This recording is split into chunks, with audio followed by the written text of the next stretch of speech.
Assalamualaikum warahmatullahi wabarakatuh. Kali ini saya akan sedikit menjelaskan peradaban Islam di Indonesia.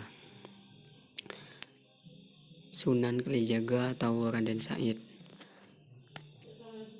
Saya Ferry Irawan, NIM T 2018-7113 dari MTK 3. Masa remaja Sunan Kalijaga. Kisah masa muda Raden Said ini ada dua versi, yaitu versi pertama ialah menganggap pada dasarnya walaupun Raden Said suka mencuri dan merampok, tapi bukan untuk dinikmati sendiri, melainkan untuk dibagikan kepada rakyat jelata. Sedangkan versi yang kedua adalah yang benar-benar melihat bahwa masa muda Raden Said adalah benar-benar perampok dan pembunuh yang jahat. Proses masuknya Sunan Kalijaga menjadi Wali Songo. Menurut sumber naskah sejarah yang manapun, Sunan Kalijaga disebut sebagai salah satu waliullah yang termasuk dalam Wali Songo. Kedudukannya sebagai seorang wali. Menurut Babat, Majapahit dan para wali dikukuhkan di hadapan Sunan Giri yang dianggap sebagai ketua para wali di Jawa. Dengan demikian, penetapan sebagai wali itu sesuai dengan ramalan semula semenjak Sunan Bonang diutus oleh ayahnya Sunan Ampel Denta untuk mencari pemberontakan Sunan Kalijaga sebagai upaya mempercepat proses ke arah kedudukannya sebagai wali. Sebagai waliullah, sebagaimana pengertian waliullah adalah kekasih Allah. Oleh karena itu, sebagaimana lazimnya para wali, Sunan Kalijaga memiliki karomah pemberian dari Allah berupa keunggulan lahir dan batin yang tidak bisa dimiliki oleh sembarang orang. Di samping itu, sebagai tanda kewalian, ia bergelar Sunan, sebagaimana wali-wali yang lain.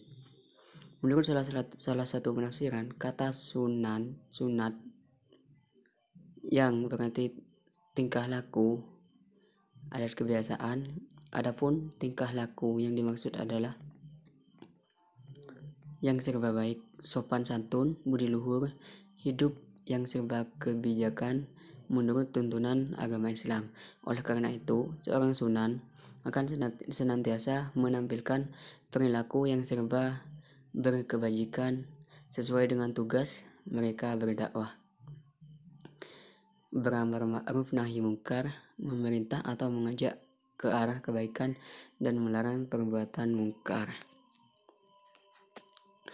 Peran Sunan Kalijaga dalam berdakwah tampak dalam berbagai kegiatan, baik kegiatan agama secara langsung ataupun dalam pemerintahan, dan kegiatan seni budaya pada umumnya.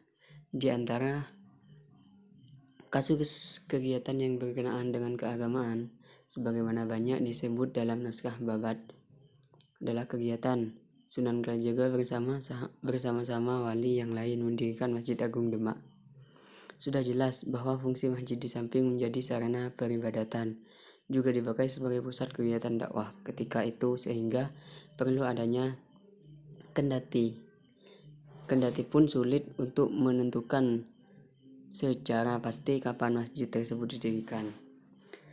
Masjid Agung Demak yang terkenal tidak saja karena ini dibangun oleh wali, tetapi karena salah satu saka gurunya terdiri dari serpihan kayu-kayu tatal karya dari Sunan Kalijaga yang dikenal dengan sebutan Soko Tatal. Keikutsertaan Sunan Kalijaga tidak hanya mengupayakan bahan-bahannya saja, tetapi juga ikut bermusyawarah sebelumnya.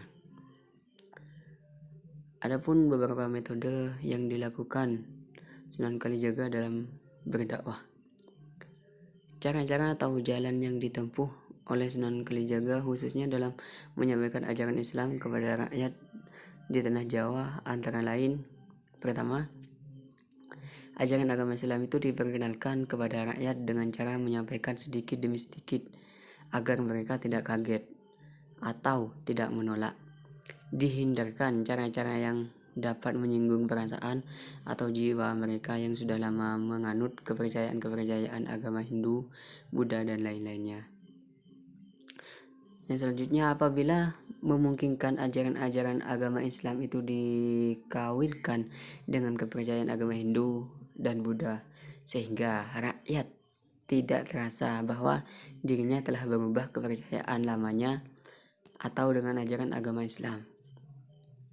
Yang terakhir, adat istiadat atau kebudayaan yang selama ini mereka hidupkan sesuai dengan ajaran agama Hindu, Buddha atau kepercayaan nenek moyang yang ditinggalkan kepada mereka lalu oleh para wali songo, khususnya Sunan Kalijaga. Adat istiadat atau kebudayaan itu secara pelan-pelan diganti dengan bentuk upacara tradisional yang berbau ajaran Islam.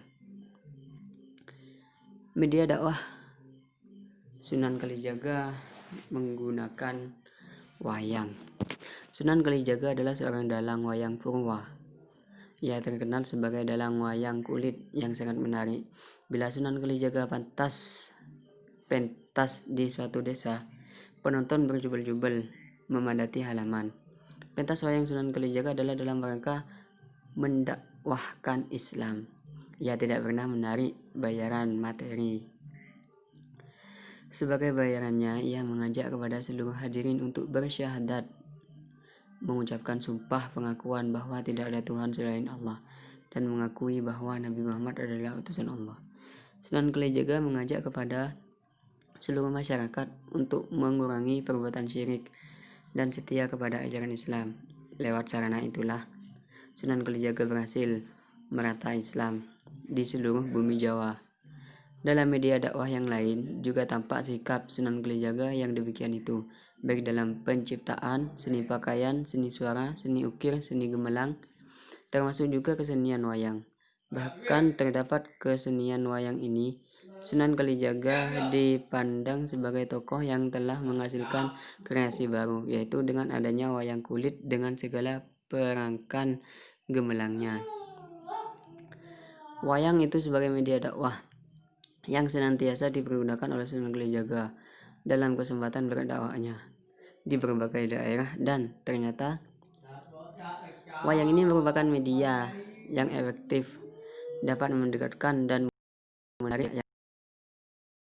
Kemampuan Sunan Kalijaga dalam mendalang atau memainkan wayang begitu memikat sehingga terkenallah sebagai nama samaran baginya di berbagai daerah. Jika beliau mendalang di daerah Pajajaran, dikenal dengan nama Ki Dalang Sidabrangti. Bila beliau mendalang di Tegal, dikenal dengan nama Ki Dalang Bengkok. Dan bila beliau mendalang di daerah Purbalingga, terkenal dengan nama Ki Dalang Kumendung. Pembuatan wayang dari kulit kerbau dimulai oleh Sunan Kalijaga pada zaman Raden Patah yang bertahta di Demak. Sebelumnya lukisan wayang yang menyerupai bentuk manusia sebagaimana yang dapat pada relief Candi Penataran di daerah Blitar. Lukisan yang mirip manusia oleh sebagian ulama dinilai bertentangan dengan syarak para wali, terutama Sunan Kalijaga. Kemudian menyiasatinya dengan mengubah diri dari lukisan yang menghadap menjadi miring. Dahulunya memakai pahatan pada bagian mata, telinga, perhiasan, dan lain-lain. Wayang hanya digambar saja dengan mengubah bentuk, dan lukisan wayang berbeda dengan bentuk manusia sesungguhnya. Akan tidak ada alasan lagi untuk menuduh bahwa wujud wayang melanggar hukum fikih Islam. Selain itu, atas saran para wali, Sunan Kalijaga juga membuat tokoh Semar, Petruk, Garing, dan Bagong sebagai tokoh penakawan yang lucu. Kadangkala ia menggunakan tokoh Bancak dan Doyok. Sikap masyarakat terhadap dakwah Sunan Kalijaga. Salah satu wali yang terkenal bagi orang Jawa adalah Sunan Kalijaga. Ketenarannya wali ini adalah karena ia seorang ulama yang sakti dan cerdas. Ia juga seorang politikus yang mengasuh para raja beberapa kerajaan Islam. Selain itu, Sunan Kalijaga juga dikenal sebagai budayawan yang santun dan seniman wayang yang hebat. Sikap masyarakat terhadap Sunan Kalijaga ialah sangat baik dan sedikit demi sedikit mau menerima ajaran agama Islam, karena Sunan Kalijaga dalam menyebarkan agama Islam benar-benar memahami dan mengetahui keadaan rakyat yang masih kental terpengaruh kepercayaan agama Hindu Buddha. Maka bertindaklah beliau sesuai dengan keadaan itu, sehingga taktik dan strategi dakwah perjuangan mengislamisasikan Nusantara itu disesuaikan pula dengan keadaan ruang dan waktu. Sunan Kalijaga dikenal sebagai ulama besar dan seorang wali yang memiliki karisma tersendiri di antara wali-wali lainnya, dan paling terkenal di kalangan atas maupun di kalangan bawah. Hal ini disebabkan karena Sunan Kalijaga berkeliling dalam berdakwah, sehingga beliau dikenal sebagai Syekh Malaya, yaitu mubalik yang menyiarkan agama Islam sambil mengembara. Caranya berdakwah sangat luas. Rakyat Jawa yang pada waktu itu masih banyak kepercayaan lama tidak ditentang adat istiadatnya. Beliau mendekati rakyat yang masih awam itu dengan cara halus. Bahkan dalam berpakaian, beliau tidak memakai jubah, sehingga masyarakat tidak merasa angker dan mau menerima dengan senang hati. Di antara anggota Dewan Wali, Sunan Kalijaga merupakan wali yang paling populer di mata masyarakat Jawa. Bahkan sebagian masyarakat Jawa menganggap sebagai guru agung dan suci di tanah Jawa. Terima kasih, kurang lebihnya mohon maaf. Wassalamualaikum warahmatullahi wabarakatuh.